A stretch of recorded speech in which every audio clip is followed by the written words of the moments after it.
Оред, ќе дадам некој воведно предавање за приватност на податоци, значи да пробаме да дадем одговор на прашањето дали моделите на машинско учење може да држат тајна. Ќе пробаме да го погодиме одговорот, па на крај ќе стигнеме до некаков одговор да или не. Значи во суштина се работи за кои ризици ги имаме кога станува збор за приватност на податоците и како можеме да се заштитиме. Значи на сите нас не требаат многу податоци за да тренираме машински модели, претежно тие податоци најчесто се многу големи. И тренувајќи од финки, сакаме да добиеме податоци за студентите, да тренираме модели така натаму, меѓутоа не можеме да ги добиеме бидејќи има ограничување, има приватни податоци типот на имейл, индекс и така натаму кои што не смееме да ги добиеме. Значи од една страна сакаме многу податоци, реалистични, вклучувајќи ги приватните податоци, а од друга страна не можеме да добиеме пристап токму поради приватноста. Значи тоа е еден проблем што некако треба да го решиме и дополнителна работа кога станува не е само пристапот до податоци, ќе ги добиеме, знаеме, ќе видиме на следните слайдови дека нели имаме некаква анонимизација и така натаму. Меѓутоа дури да се анонимизирани податоците, проблемот е што моделите за машинско учење учат врз основа на податоците, нели на почеток се празни, немаат ништо рандомизирани параметри, меѓутоа параметрите се подесуваат со цел да се генерира минимална грешка на излезот, да се направи најдобро погодување и така натаму, меѓутоа тие зависат од податоците. Така што на некој начин податоците ги моделираат машинските модели, па некогаш прашањето е дали можеби моделите ќе ни откријат некои приватни податоци, дали од кои ќе ги тренираме со приватни податоци, потруди да се донекаде анонимизирани, дали тие навистина приватноста на корисниците ќе биде заштитена. Сега кога збориме за приватност на податоци, најразлични дефиниции има, нели приватност е некој принцип кој што ним гарантира на индивидуите дека податоците што имаат целосна контрола врз податоците што се собираат за нив, како ќе се зачувуваат, како ќе се искористат, како ќе се споделат со други така натаму. Значи поентата е да има целосна контрола. Значи ова прашање многу стана, приватноста е горливо прашање со години и е важно, меѓутоа особено се дигна многу чат, да речеме. После Кембридж Аналитика скандалот, верувам сите знаете за него, бидејќи влијаеше на изборите во САД во 2016. Значи генерално од што се состои овој скандал, руски научник Александр Коган прави игра на Facebook која што се вика This is your digital life, и за оваа игра да играат им се плаќаат на 270.000 луѓе, кои оваа игричка е некаков квиз за личноста, каде што одговараат некакви прашања и нели со дозволуваат овие одговори да се искористат, вклучувајќи ги нивните основни податоци, меѓутоа нели се користи API за цело ова. Во 2013 година, тогаш кога се појавува оваа апликација, Facebook има малку полабави контроли, дозволува за секој корисник да му се види која е листа на пријатели и да се земат податоците од профилот на тие пријатели, значи податоци типот на возраст, пол, статус, локација и така натаму, или пишуваме каде сме завршили и така натаму, лајкови на одредени постови, и сега сето ова го користат да врз основа од тренувајќи овие 270.000 луѓе им се собираат податоците на нивните пријатели. Се не знам въпрос е колку им пријатели има, меѓутоа кога би се 270.000 помножете со некој број стотина пријатели минимум да има, некој веднаш добиваме до некои 2 милиони. Добре, тоталната бројка 87 милиони податоци со 87 милиони корисници на Facebook се добиени, и тоа без нивна дозвола. Да, овие 270.000 дале дозвола, меѓутоа останативе не дале дозвола, и сега овие податоци ги користи Cambridge Analytica, нели таа е консултантска компанија која што тренира модел и врз основа на овој модел прави профил за различните корисници, им таргетира реклами во зависност од нивните интереси. Значи веќе им го направил психолошкиот профил, мислам ден денес тоа не го прават сите сајтови така натаму, не таргетираат со реклами поврзани со нашата историја. Меѓутоа ова е насочено за политички цели и има влие доста на изборите. Исто така ги обвинуваат дека имаат улога и во Брекзит, иако се уште формално нема покренато обвинение или слично, меѓутоа се шпекулира дека тие влијале на Брекзит. Значи Кои се последиците од целиот овој скандал? Значи Facebook ми плаќа најголемата казна до сега поврзана со приватност на податоци, значи 5 милиарди некаде плаќаат. Cambridge Analytica нормално банкротира од 2018 веќе не постои и веќе сите малку се будат, се размрдуваат да се стегнат малку регулативите во однос на собирање на личните податоци. И тука нели на сите ни е познат GDPR, почиња од 2018, нели General Data Protection регулатива за заштитување на приватни податоци. Знаеме дека тоа регулатива на ЕУ која што важи и во границите на ЕУ, меѓутоа сите компании кои што се надвор од ЕУ, меѓутоа земаат податоци од граѓаните на ЕУ, се подложни на оваа регулатива, доста е строга. Ќе видиме на кратко, нема да навлегуваме премногу во неа, меѓутоа е една од во светот најстрогите закони. Казните се многу големи, значи ако се има прекршување на регулативата може да се стигне до 20 милиони евра казна или 4% од годишниот обрт на компанијата. Меѓу другите работи мора, ако има некакво претекување на информациите, не сме тоа се крие, мора во рок од 72 часа да се даде известување. Значи, на кратко само кои се некои од принципите од аспект на ако сте вие компанија која што собира податоци, мора да имате причина зашто ги собирате тие податоци, мора да ги користите тие податоци баш за причината за која што ги собирате. Не смеете да соберете ништо повеќе од основниот минимум за кој што собирате податоци, не знам кој да ви е причината. Податоците мора да се точни, up to date. Од кога ќе завршите со вашата цел за која што сте ги собрале податоците, тие треба да се избришат, податоците мора да се одржуваат инкриптирани, безбедни и така натаму. Има строги правила околу тоа и секако мора сите овие да може да ги докажете дека навистина ги правите. И сега од аспект на корисник, нели што ни досаѓа дали прифаќаме така натаму при секој посетување на веб страница со кукија и така натаму, меѓутоа се сведува на тоа дека корисниците само на кратко дека мора да знаат зашто се собираат нивните податоци, како ќе се искористат, може да побараат да престанат да ги користат нивните податоци, да останат зачувани, меѓутоа да престанат да ги користат привремено или трајно, може да побараат да се избришат вашите податоци или да има некаков си роаминг на податоци од еден сервис, не знам, од Spotify вашите податоци може да се пренесат на Apple Music и така натаму. Исто така тие може да интервенираат да се види кои препораки врз основа на нивните податоци вашиот модел што генерира на некој начин да имаат увид и влијание во самата таа одлука.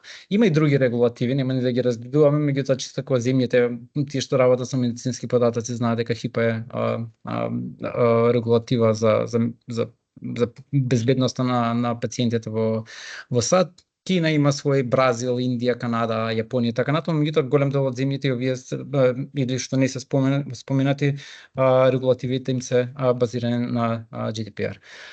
Сега кога збориме за заштита на приватност на лични податоци, прво да видиме што се тоа лични податоци. Генерално податоците можеме да ги поделиме во неколку категории, односно атрибутите на податоците. Едните се персонални, нели според овие, ако имате податокот може да го идентификувате корисникот. Не знам, ако некој го има мојот матичен број, еднозначно ми идентификува без никаков проблем. Меѓутоа има во податочните множества има и квази идентификатори, тие еднозначно не определуваат кои сме, меѓутоа во комбинација со други податоци може да не определат. Конкретно мојата дата на раѓање не ме определува еднозначно кои сум, меѓутоа бидејќи на истиот датум може би има родени повеќе, меѓутоа ако се искористат податоци од други податочни множества, може да се открие дека некој што е роден на тој датум го има тој идентитет. Значи на база на елиминација и така натаму. Други атрибути се така наречени заштитени, или би ги рекол осетливи податоци. Тие се податоци кои што да речеме не штитат од некаква си дискриминација, како што се раса, брачен статус, сексуална ориентација, религија и така натаму. Значи овие не се приватни податоци, меѓутоа се доста сензитивни, ако некој ги открие, не руши на некој начин приватноста, и се останата се податоци кои што не се сензитивни или осетливи. Сега генерално класично како ја штитиме приватноста, и тоа постои од години наназад кога се работи со податоци во објавување статистички податоци, така натаму е анонимизацијата. Значи пробуваме да ги тргнеме овие параметри кои што еднозначно го идентификуваат одреден корисник. Овој процес би требало да е иреверзибилен, односно кога ќе трнеме да не може врз основа на останатите да се најде кој е корисникот. Или тоа се вика re-identification attack, значи таков тип на напад. Разни техники се користат кај анонимизацијата, значи едното е псевдонимизација, значи ги заменувате, да речеме, ID-ата со некои други рандом вредности. Супресија целосно ги отстранувате, значи скроз ја тргам колоната за имейл или слично, тоа често се прави. Потоа маскирање, дел од податоците ги маскираме со цел да не може исто така еднозначно да се определат корисниците. Генерализација, наместо да објавуваме возрасти 32 години, 23, 50 и така натаму, кажуваме опсези, корисникот има возраст од опсегот од 30 до 35, од 36 до 40 и така натаму. Има опции да се додаде мал шум на некој од вредностите.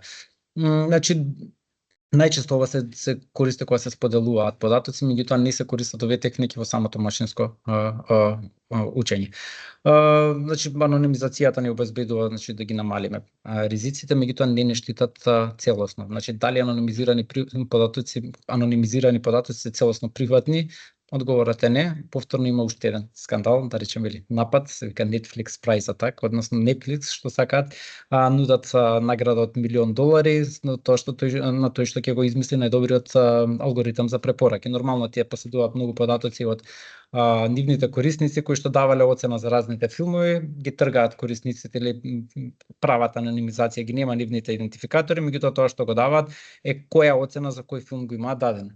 Ама од друга страна постои и ИМДБ како јавна база на податоци, каде што ги има корисничките имиња и корисниците што оставаат, најголем дел од корисниците што оставаат коментари на Netflix, оставаат коментари и на ИМДБ, така што двајца научници, мислам ресерчери го имаат тоа направено споредувајќи времињата кога се дадени коментарите, секако не ги давате во истиот ден, меѓутоа да речеме ако сте изгледале филм во опсег од неколку дена, можеби или неколку часови, ќе ставите коментар. Значи резултатот од овој напад е 99% од податочното множество спеале да ги реидентификуваат, користејќи само 6 специфични рейтинзи за 6 различни филмови. Така што анонимноста, оваа што ја спомнавме до сега, во целост ни нуди заштита на приватност.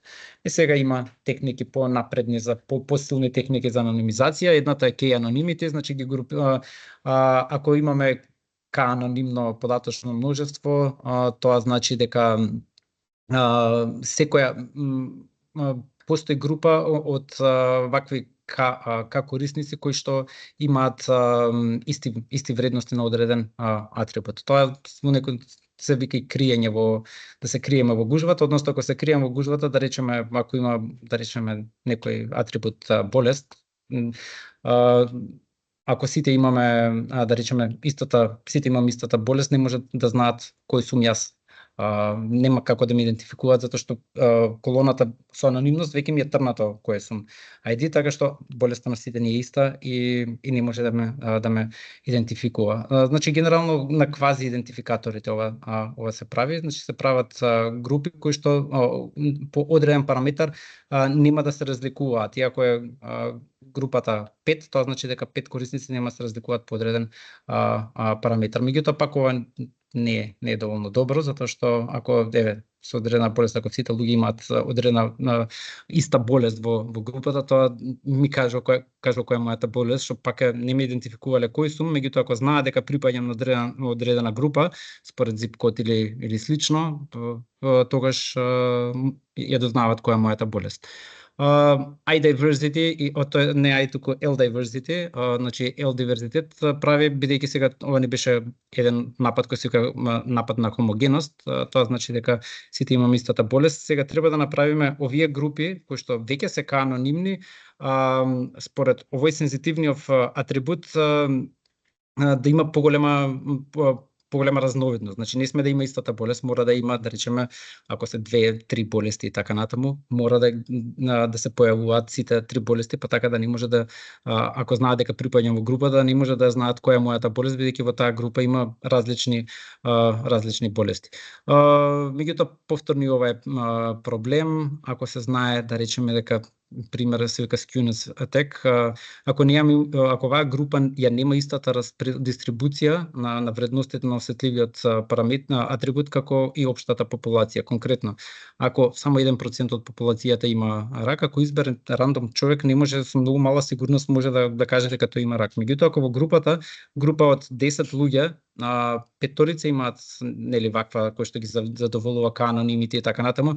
Ако има 5 луѓе со една болест со рак, 5 луѓе без рак, тогаш веќе значи пола ја имаат болеста, пола ја немаат. Иако еднозначно не може да определиме, зголемува шанса дека претходно рандом избрал корисник 1% му е шанса дека ќе погоди, сега одеднаш шанса дека ќе погоди е 50%, што значи ова иако не е директно не го знае идентитетот, а знае дека припаѓа во групата, многу ја зголемува веројатноста дека може да знае за мене одредена информација, да речеме ако треба да ми се даде некоја компанија за осигурување, гледа дека 50% се шансите дека имам одредена болест, воопшто нема да ми дозволи да се осигурам.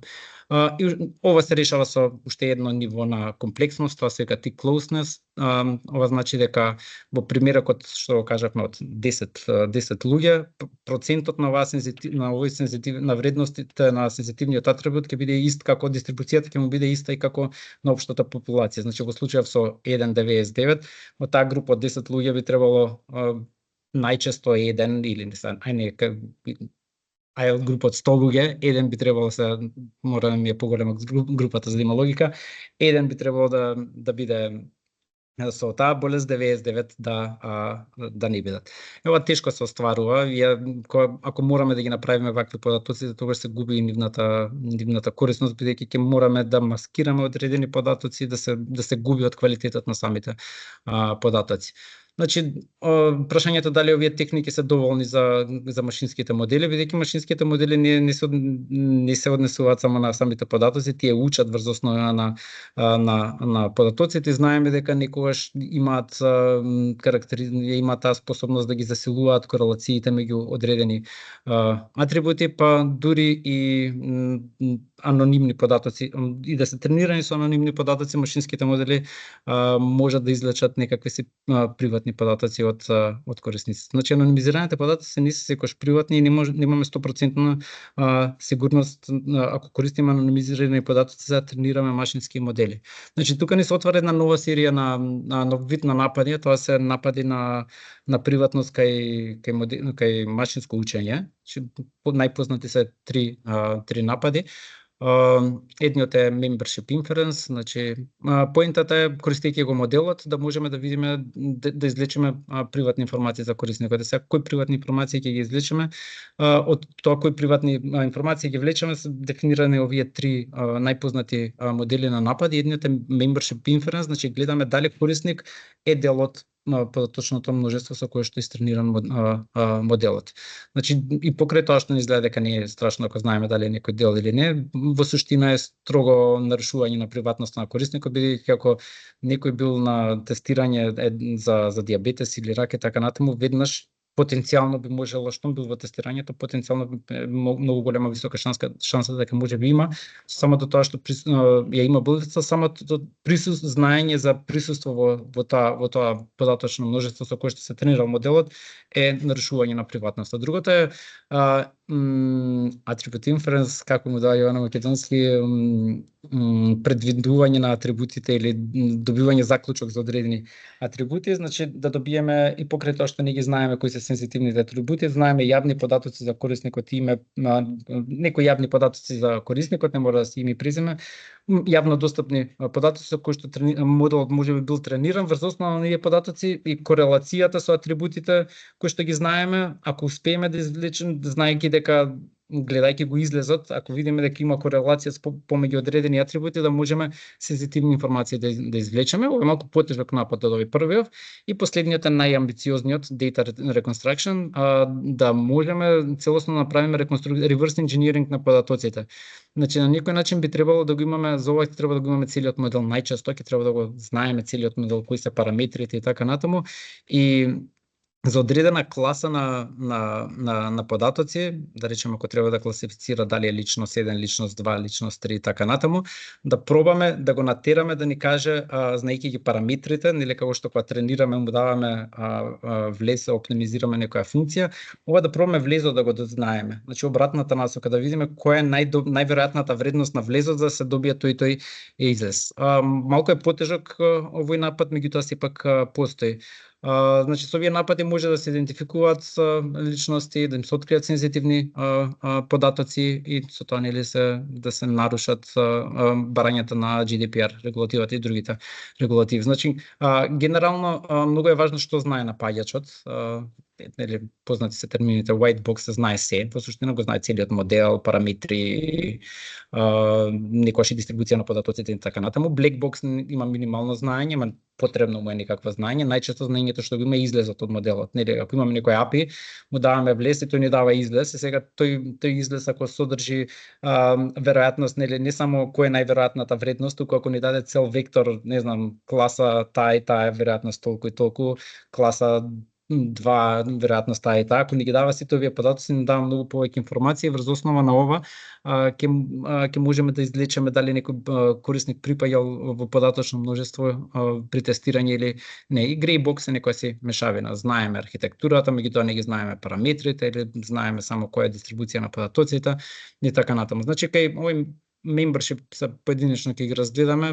Membership inference attacks, значи целта е за даден запис X да видиме дали е дел од податочното множество D со кое што се тренирале податоците. Се користи карактеристиката што моделите пробуваат да откријат патерни на корисници, различно се однесуваат ако им се дадат податоци од множеството со кое што биле тренирани, податоците со кои што се некогаш, не дека стално, и разлика со податоци кои што за прв пат ги гледаат. И според тоа би можел напаѓачот да дознае дали податокот кој што му го дава дали бил дел од множеството со кое што се тренирало или не. Еве пример, болница има модел кој што тренирал дали има ризик за дијабетес на пациенти, барам податоци за Елис со многу конфидентно, со голема доверба, има предикција некоја си висока, дава резултат со многу голем confidence score. Според тоа напаѓачот не е 100%, меѓутоа може со голема веројатност да тврди дека Елис била дел од податочното множество со кое што се тренирал моделот. Значи генерално ова е модел агностик и не треба најчесто е black box, значи корисникот напаѓачот ги знае само излезите од моделот. И посебно има добри резултати ако имаме overfitting како му дај overfitting, прештелување на моделите, не знам македонски како е превод за overfitted модели, ако има мали небалансирани податоци, ако моделот дава на излез дава многу податоци, наместо само да каже да или не дава со која веројатност, confidence score и така натаму за сите класи, значи колку повеќе дава моделот податоци на како излез, толку е поопасно. Значи за тоа треба да не се даваат премногу податоци на излез. Исто така, обично користат и кај ваков тип на напади, општо кај нападите за приватно се користат како модели во сенки. Самиот напаѓач пробува да си тренира негови посебни модели врз основа на податоци што ги поседува. Ако има слично множество за тренирање како и множеството со кое што е трениран моделот, може да се тренира свој модел или неколку пати заклучува дека со голема веројатност му дава одредени податоци, знае дека моделот е сигурен дека податокот е дел од множеството на тренирање, може сам свој модел да се истренира, па потоа да го користи за други ставки. Значи генерално што тренира на влез му е излезот што му го дава моделов, кој е највисокиот скор и му го дава исто самиот податок за кој што сака да види дали е дел од множеството или не, и излезот му е едноставно бинарна класификација да или не.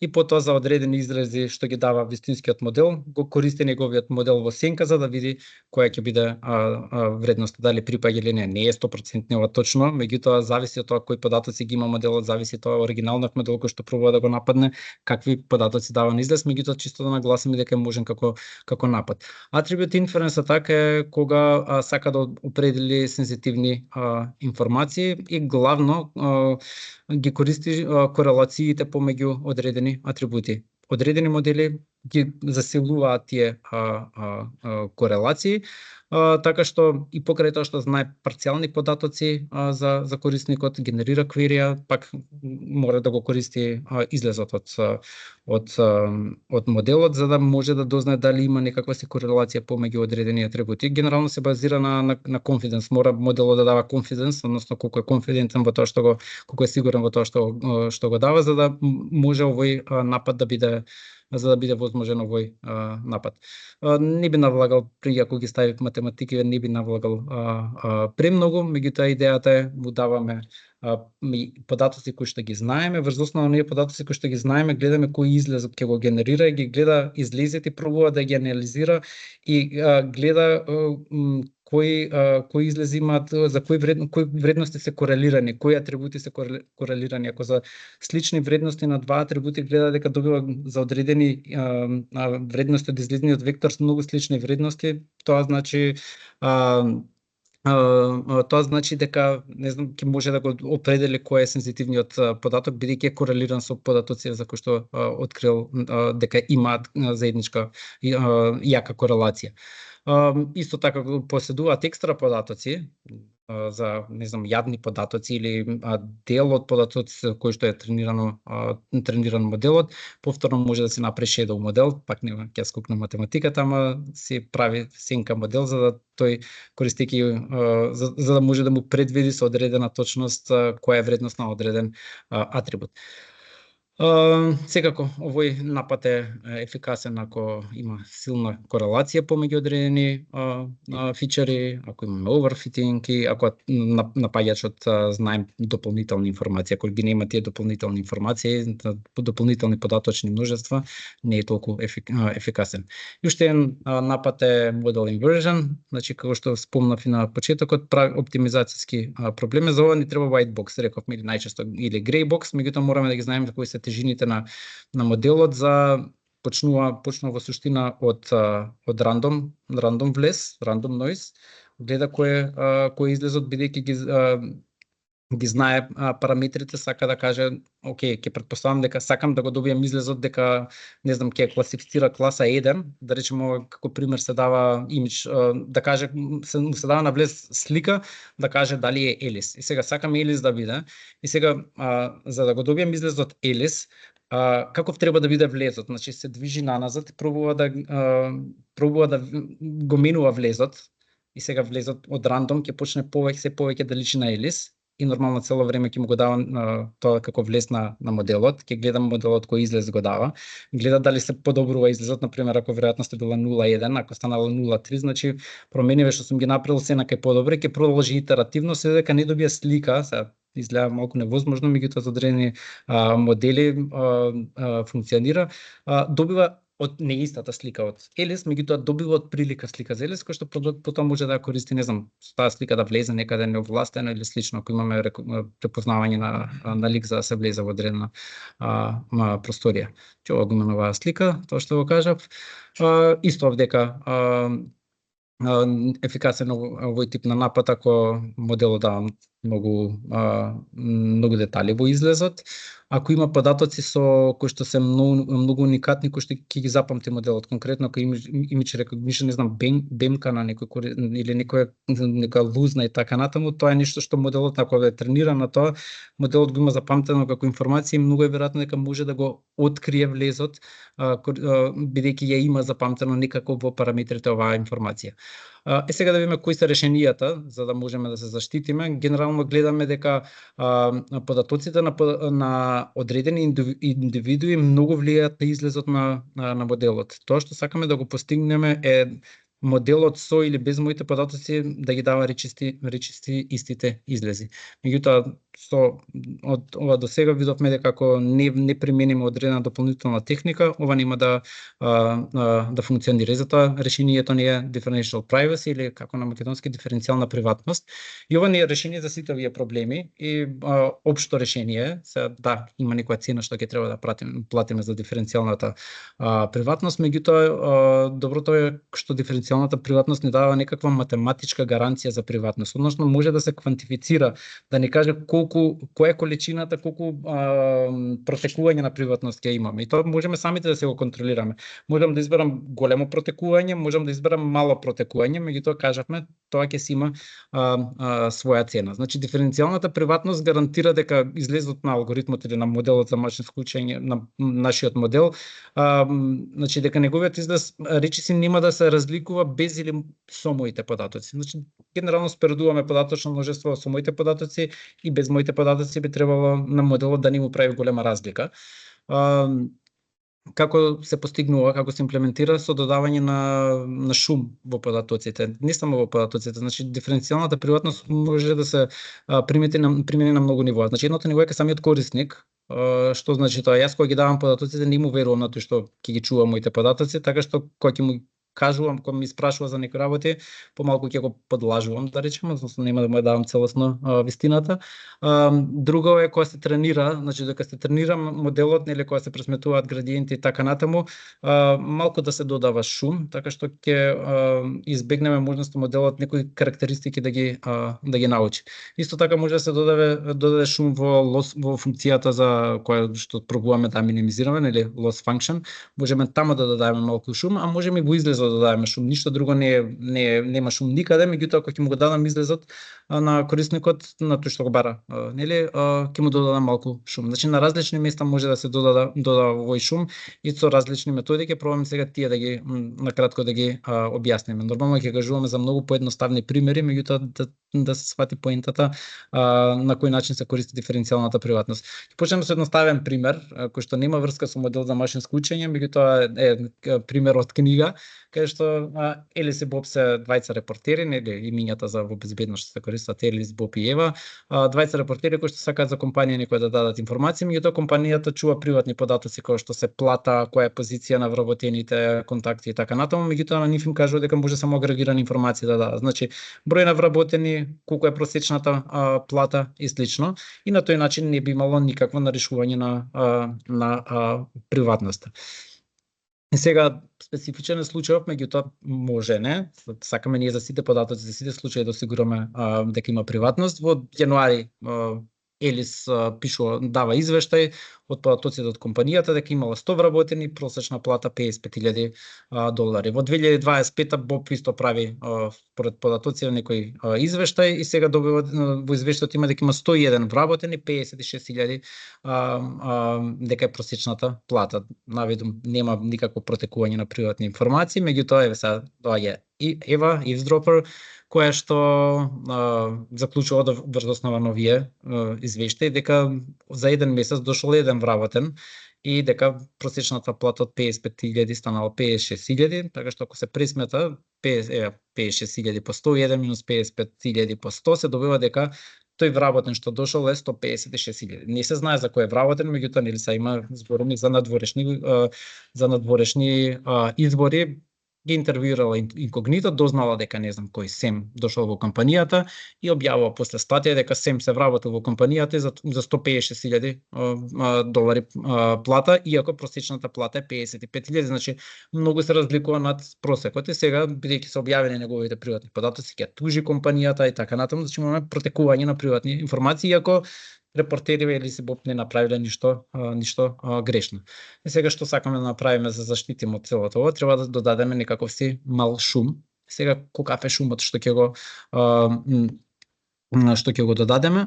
Само малку мислам дека го сокрив тој слайд. Само да дали го се извинам.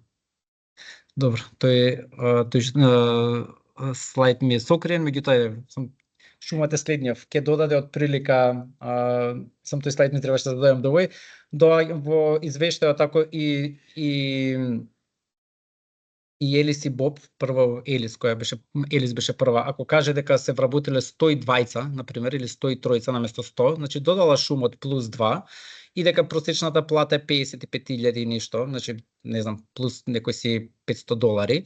И ако Боб објавил наместо 101 дека се вработени, дека имало во дадениот месец, ако објави дека има вкупно 99 вработени, тогаш нели во јануари имало 120, а во февруари имало 99. Ако ги одземе 101 минус 99, иако дознал дека еден човек е вработен, не може да знае колку точно се вработени, он него му искаче дека тројца се дале отказ. Така што нема ја изгуби веќе релевантната информација тоа дека ја разликата помеѓу вработениот прошлиот месец и сега е само еден и дека еден нов дошол. Значи дека потенцијално си отишле 3 и во платата, просечната плата со оваа разлика што ви ја кажав пак би останала во истиот ранг, така што со додавање на мал шум не изгубивме информација. Сега прашањето е колку шум да додадеме. Ако додадеме малку шум, тогаш еве пример со малку шум, наместо 100 вработени да објави, колку што е реалната бројка, објавуваат 100,1, а другиот објавува 101,2, пак во суштина ако се одземат 1,1 вработен е до еден нов, значи се знае дека најверојатно е еден нов вработен, и ако се додаде мал шум кај платава, исто така се добива речиси истата плата како и да немаше шум. Така што ова не е лош пример, значи недоволно шум сме додале. Од друга страна, ако додадеме голем шум, наместо 100 вработени објавиме дека 200 се вработени дека има, и ако наместо 101 објавиме дека има 51 вработен, значи шумот е минус 50. Гледате, исто и ке платава, тогаш па веќе нема поента, значи неточни информации даваме. Сега треба да се избере колку сакаме да во вториот случај многу штитиме, значи уште потешко може да идентификувате, невозможно е да се идентификува, ама од друга страна податоците веќе не се стануваат безкорисни, бидејќи не се од прилика 100 вработени, туку 200 вработени, па 51 вработен, средната плата многу се разликува од просечната и така натаму. Значи сега треба да се реши кај диференцијалната приватност колкав шум ќе додадеме, и сега за да се реши тоа, прво треба да се дефинира што е сензитивност на диференцијална приватност. Сензитивност е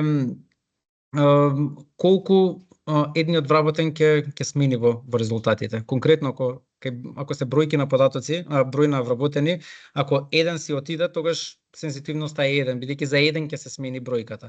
Меѓутоа, ако станува збор за плата, сензитивноста е максималната плата. Зошто? Бидејќи ако си отиде тој што најмногу зема плата, многу ќе има ефект. Ако си отиде тој што има најмала плата, малку ќе има ефект. Затоа, значи треба да се најде колку точно ќе се додаде шум, тоа го дефинираме со помош на буџет за приватност. Буџет за приватност е, бидејќи во интерес на времето ќе го скратам малку. Буџет на приватност е колку ќе си дозволиме, иако буџет на приватност делува дека ни кажува колку поголем буџет за приватност имаме, толку поише ќе ги заштитиме податоците. Не, колку поголем буџет за приватност имаме, тоа значи дека повеќе сме спремни да платиме за казни. Значи голем буџет за приватност значи мала заштита на податоците. Тоа е епсилон. Голема вредност многу добро ни ги штити податоците, бидејќи нели ако сме спремни да платиме многу, тогаш ќе имаме претекување на податоци. Ако не сме спремни да платиме, тогаш ќе имаме многу слаб модел. И тоа се користи, ќе скокнеме формалната дефиниција, само да ги кажам неколкуте механизми за differential privacy. Значи шумот се во зависност од каков тип на податоци, различен тип на дистрибуција имаме. Значи едниот тип е Лапласова, ако имаме цели броеви, не знам, наместо бројот на вработените колку вработени ќе објавиме дека има, ќе додадеме шум не рандом, туку со некоја дистрибуција се користи Лапласова дистрибуција и се користи сензитивноста и privacy буџет за да се знае колкав ќе биде тој опсег. Потоа се користи Гаусова распределба, Гаусова дистрибуција ако имаме сложени податоци, векторски податоци. Ова се за обични податоци. Кај векторски податоци Гаусова дистрибуција се користи. Посебно е корисна во итеративни методи, во тренирање, бидејќи додадениот шум се поистоветува на 0 како средна вредност. Кај true и false се користи посебен бинарен механизам со фрлање на паричка.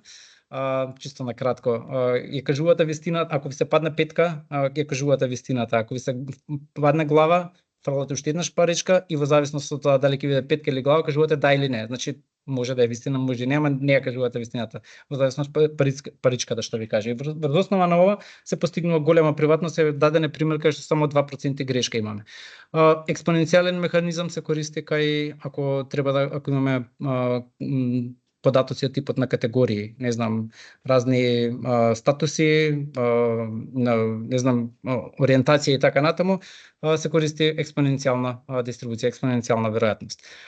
Сега, ова беа, значи, differential privacy. Други начини на заштита се федерирано учење, тоа значи дека се зема од еден централен сервер моделот, локално се тренира, му се даваат разликите во градиентите на серверот ги агрегира и им ги дава на сите.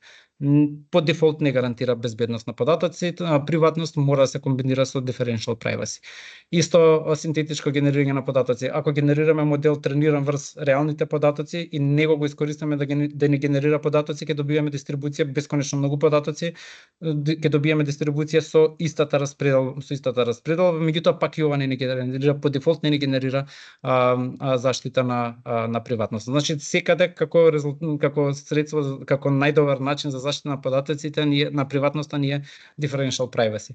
Сега прашањето дали можат моделите за машинско учење, нели последен слайд ми ова да чуваат тајна, по дефолт не можат, меѓутоа зависи од тоа колку ќе им дозволиме, односно колку ќе им дозволиме да научат лични информации за корисниците. Со помош на диференцијалната приватност ограничуваме врз основа на буџетот колку ќе им дозволиме, меѓутоа постои самата диференцијална приватност не дава гаранција, математичка гаранција дека податоците нема да може да бидат идентификувани, односно ќе биде многу малку веројатно да бидат идентификувани, секако со даден буџет на приватност. Ако ни голем буџетот на приватност, тогаш многу е поверојатно да се идентификуваат.